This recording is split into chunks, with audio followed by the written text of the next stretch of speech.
आमदार बाबाजी काळे यांच्या पुढाकारातून खेड तालुक्यात PM सूर्यघर योजनेचा शुभारंभ. वीज बिल मुक्त घरांचे स्वप्न साकार.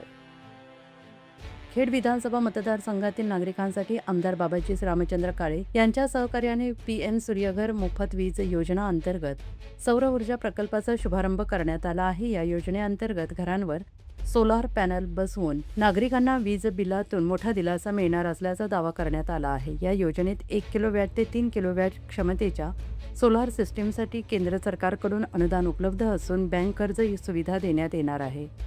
25 वर्षांच्या वॉरंटीच्या सोलार पॅनलमुळे दीर्घकालीन वीज बचत साध्य होणार असल्याचं आयोजकांनी म्हटलं आहे. या उपक्रमाचा शुभारंभ 2 जून 2026 रोजी करण्यात आला असून खेड तालुक्यातील अधिकाधिक नागरिकांनी योजनेचा लाभ घ्यावा असे आवाहन करण्यात आलं आहे.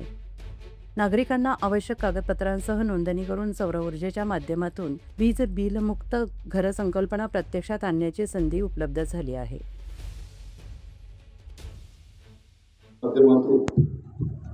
आणि राज्य सरकारच्या माध्यमातून PM सूर्यघर योजना गेल्या अनेक दिवसापासून आपल्या महाराष्ट्र राज्यामध्ये सुरू आहे. अलीकडच्या कालावधीमध्ये विजेचा लपंडाव पाहता किंवा कोलमडलेली परिस्थिती पाहता ग्रामीण भागातील लोकांना घरगुती वापरासाठी, शेती वापरासाठी लाईट मिळत नाही. त्यामुळे शासनाच्या माध्यमातून प्रभावीपणे ही योजना राबवून सर्वसामान्यांना न्याय मिळेल अशी महाराष्ट्र सरकारची संकल्पना आहे. परंतु या संकल्पनेच्या माध्यमातून शासनाच्या माध्यमातून सुद्धा सबसिडी या ठिकाणी दिली गेली. सहकारी बँका असतील, नॅशनलाइज बँका असतील, त्वरित उपलब्ध होणारं 100% कर्ज सुद्धा या ठिकाणी दिलं जाते. आणि तरी सुद्धा उर्वरित रक्कम या ठिकाणी ही योजना करत असताना सर्वसामान्य शेतकरी, नोकरदार यांना न परवडणारी आहे.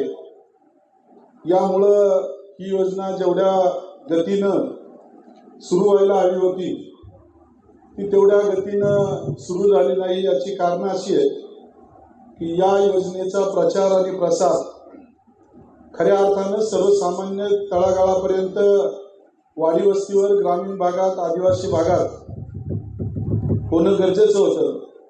आणि तोच धागा पकडून या योजनेमध्ये काय काय अडीअडचणी येतात, एवढ्या मोठ्या प्रमाणामध्ये सबसिडी किंवा इतर सर्व गोष्टी असताना सुद्धा शेतकरी किंवा ग्राहक या योजनेचा लाभ का घेत नाही, या सर्व गोष्टीचा अभ्यास खऱ्या अर्थानं मी असेल, सर्व आपण सहकारी असतील, आपण या ठिकाणी केला. आणि वीज दर पाहता आपल्याला सर्वसामान्य नोकरदाराला, शेतकऱ्याला घरगुती लाईट सुद्धा सध्याच्या परिस्थितीमध्ये स्मार्ट मीटर असेल आणि इतर गतिमान प्रशासन पाहता वेगळ्या पद्धतीनं लाईट बिल यायला सुरुवात झालेली आहे. मग या लोकांबरोबर वेळोवेळी उज्जत घालून लाईट बिल कमी करा, लाईटच आली नाही, आणि त्यामुळं आपल्या घरगुती होणाऱ्या नुकसानी आणि मानसिक त्रास हा दूर करावा म्हणून आपला खेड तालुका केवळ विकास म्हणजे रस्ते, पाणी आणि लाईट नाही, परंतु त्याचबरोबर सर्वसामान्य लोकांना आधार देणं, शासनाच्या योजना, सरकारच्या योजना लोकांपर्यंत पोहोचवणं, हे मी आमदार म्हणून असेल, पंचायत समितीचे सभापती, सर्व सदस्य, जिल्हा परिषदचे सर्व सदस्य आणि इतरही वेगवेगळ्या संस्थांवर कार्यरत असणारे आजी माजी पदाधिकारी असतील, स्वयंसेवक असतील, समाजसेवक असतील, यांची ही जबाबदारी आहे. म्हणून आज पंचायत समिती 16 घन 2.5 ब्लॉकचा तालुका आहे. कोणत्याही पद्धतीनं आपण या तालुक्यामध्ये 12 तास शेतकऱ्यांसाठी लाईट मागितली तर ती मिळू शकत नाही, आणि 12-24 तास आपल्या घरामध्ये लाईट मागितली तर ते सुद्धा शासन देऊ शकत नाही. सिंगल फेजिंगचं फॅड आपण पाहिलं की संध्याकाळी कामाच्या वेळेस 6 ते 10 या ठिकाणी सिंगल फेजिंग केलं जातं, परंतु ज्या ठिकाणी सिंगल फेजिंगच्या ट्रान्सफॉर्मर अद्यापही बसलेले नाहीये अशा ठिकाणी आजही 2-3 महिने आपल्या तालुक्यातील प्रत्येक कुटुंब हे आपल्या दिव्यावर म्हणा किंवा इन्व्हर्टरच्या माध्यमातून त्या ठिकाणी सामोरे जात आहे. मग अशा परिस्थितीमध्ये आपण या तालुक्याचे कर्ते आहोत. मी असेल, तुम्ही सर्व मंडळी कर्ते आहोत. आपण रोज समाजाची सेवा सुखदुःखात जातो. छोटी मोठी प्रत्येकाची शाळा असेल, अंगणवाडी असेल, रस्ता असेल किंवा वेगवेगळ्या अडीअडचणी असेल, महसूलचं काम असेल, पोलीस स्टेशनचं काम असेल, हे आपण सोडवतो. परंतु ही प्रभावी योजना आपण सर्वांनी मिळून या तालुक्यामध्ये सर्वांपर्यंत पोहोचवावी म्हणून खऱ्या अर्थानं आजच्या या कार्यक्रमाचं आयोजन आपण सर्वांच्या माध्यमातून या ठिकाणी केलेलं आहे. खऱ्या अर्थानं MSCBनं अनेक व्हेंडर लोकांना या ठिकाणी जोडून घेतलेलं आहे आणि जोडून घेतल्याच्या नंतर त्यांच्याकडून डिपॉझिट घेऊन वेगवेगळ्या पद्धतीनं प्रत्येक व्हेंडर आपल्याला किती नफा मिळेल या भूमिकेतून जरी काम करत असला तरी त्यापैकी काही व्हेंडर हे सुद्धा स्वतः समाजसेवक आहेत. स्वतःच्या त्यांच्या कंपन्या आहेत की आपल्याला हा जो माल आहे, पॅनल असेल, इन्व्हर्टर असेल, वायर असेल किंवा इतर काही गोष्टी असतील, चांगल्या प्रतीच्या पण कमी दरात कशा पद्धतीनं मिळतील ही भूमिका काजळे बंधूंकडे इलेक्ट्रॉनिक वस्तूंच्या बाबतीत, इलेक्ट्रिक वस्तूंच्या बाबतीत मी जवळून पाहिलं की गेले 7-8 वर्ष त्यांचा आणि आपल्या तालुक्याची नाळ जोडली गेली. त्यामधून यापूर्वी त्यांनी टीव्हीचे कॅम्प असतील, आपल्या पीठगिरणी असतील, फ्रीज असेल, कूलर असेल, त्याचबरोबर इलेक्ट्रिक 2 व्हीलर गाड्या असतील, वेगवेगळ्या माध्यमातून सायकल कॅम्प असेल, आपल्या तालुक्यामध्ये लावले आणि लोकांना 70% त्या योजनेचा एखाद्या टीव्हीची किंमत जर LG किंवा इतर महत्त्वाच्या कंपनीच्या ज्या बाजारामध्ये ब्रँडेड कंपन्या आहेत, एका टीव्हीची किंमत जर 1 लाख रुपये असेल तर 30 टीव्ही खऱ्या अर्थानं GA कंपनीच्या माध्यमातून 30,000 रुपयामध्ये या मंडळींनी देण्याचं काम केलं. याचा अर्थ असा की कंपन्या फसव्या आहेत असं नाही, पण ब्रँडेड गोष्टीच्या पाठीमागं आपण जातो. परंतु तरीसुद्धा स्वतःच्या स्किलनी, अनुभवानी, अभ्यासातून या मंडळींनी कमी दरामध्ये चांगलं काय निर्माण होईल हे इलेक्ट्रिक वस्तूंच्या माध्यमातून, इलेक्ट्रॉनिक वस्तूच्या माध्यमातून सातत्यानं प्रयत्न केले. त्यांची स्वतःचे इलेक्ट्रिक आणि इलेक्ट्रॉनिक वस्तूंचे कारखाने आहेत.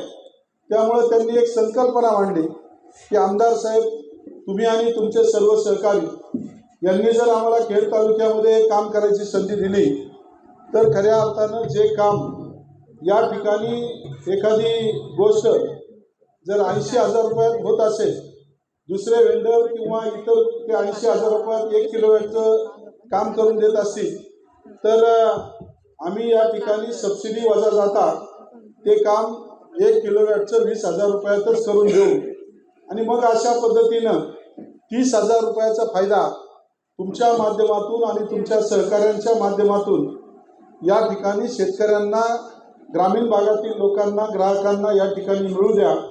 त्यासाठी आम्ही ना नफा ना तोटा या तत्वावर तुमच्यासाठी, तालुक्यासाठी आणि आपण सर्व जे पर्यावरणपूरक संकल्पना आणली की इस्टिमेटच्या 3% खर्च हा झाडांवर करायचा आहे.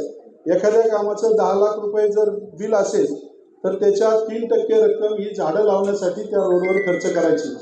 त्यामुळं झाडांची लागवड करणं, त्याचं संगोपन करून घेणं, जसं त्या कॉन्ट्रॅक्टरकडं 3 वर्ष कामाची दुरुस्ती असते तशीच ती झाडं टिकवण्याची जबाबदारी सुद्धा त्यांची असते. ही झाली शासनाची जबाबदारी. परंतु आपण स्वपातळीवर झाडं वेगवेगळ्या माध्यमातून फुकट सुद्धा मिळतात. फुकट याचा अर्थ आपण प्रयत्न केला तर अनेक कंपन्या CSRच्या माध्यमातून आपल्याला झाडं देतात. मग आपण स्वतःहून त्या ठिकाणी ती झाडं प्रत्येक शाळेमध्ये, अंगणवाडीपर्यंत, गावोगावी पोचून आपण त्या ठिकाणी लोकांना प्रवृत्त करणं आणि ती झाडं लावायला सांगणं हे आपलं कर्तव्य आहे. त्यामुळं पर्यावरणासाठी काम करणं खऱ्या अर्थानं गरज आहे. यावर्षीची परिस्थिती पाहिली तर अजूनही वळवाचे पाऊस झालेले नाही आहे. वादळी पाऊस होऊन चक्रीवादळानं थोडं नुकसान होतंय, परंतु 7 जूनला मान्सून सुरू होत असतो. आज 1 जून आहे. आता 7 जूनपर्यंत पाऊस पडेल नाही पडेल, देवाच्या कृपेने तो पडावा. परंतु यावर्षी पाऊस 43% सांगितलेला आहे.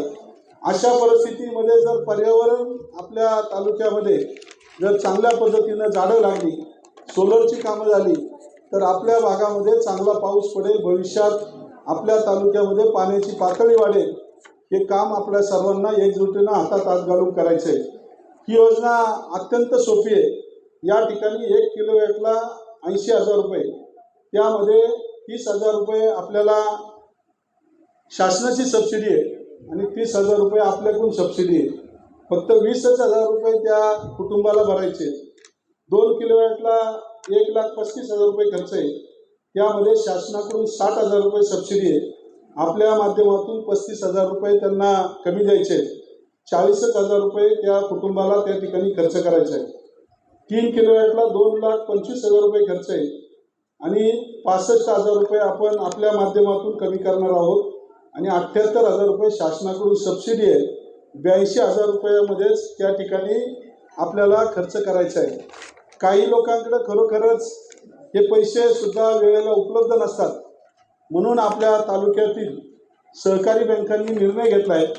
सकाळीच आपल्या राजगुरुनगर सहकारी बँकेचे अध्यक्ष, उपाध्यक्ष म्हणून रामदास आबा आणि इतर त्यांचे 3-4 संचालक आत्ता 11 तारखेला मोशी या ठिकाणी नवीन शाखेचं उद्घाटनाची पत्रिका द्यायला आले होते. त्यावेळेस आवर्जून त्यांनी आज हा कार्यक्रम आहे म्हणून आम्हाला सांगितलं की या ठिकाणी राजगुरुनगर सहकारी बँक 100% या योजनेला 1 दिवसात कर्ज देऊ शकते आणि त्या माध्यमातून लागणारी जी गरजेची कागदपत्रे आहेत ती आपण त्या ठिकाणी द्यावी. त्यामुळं 20,000, 40,000 किंवा 82,000 किंवा 1 लाखापर्यंतचं कर्ज म्हणजे 11% खऱ्या अर्थानं वार्षिक दरानं या ठिकाणी कर्ज पुरवठा होणार आहे. मग अशा पद्धतीनं जर सगळ्याच गोष्टी सुलभ पद्धतीनं होणार असेल तर शेतकऱ्यांना सुद्धा आपण प्रवृत्त केलं पाहिजे की आपण या योजनेचा लाभ घ्यावा आणि त्यामुळं आपल्याला लोकांपर्यंत पोहोचता येईल. लोकांचंही काम होईल, त्यांचे 2 रुपये महिन्याकाठी वर्षाकाठी अनेक पैसे वाचतील. त्यामुळं आपण सर्वांनी या योजनेसाठी काम करावं. ही भूमिका सूचना म्हणणार नाही, परंतु आपण सगळ्यांनी या योजनेसाठी काम करावं. महाराष्ट्रातील ताज्या घडामोडी पाहण्यासाठी आजच आपल्या न्यूज 15 मराठी या चॅनलला यूट्यूबवर सबस्क्राईब करा. तसेच इंस्टाग्राम आणि ट्विटरवर फॉलो करायला विसरू नका. न्यूज 15 मराठी, आवाज जनसामान्यांचा.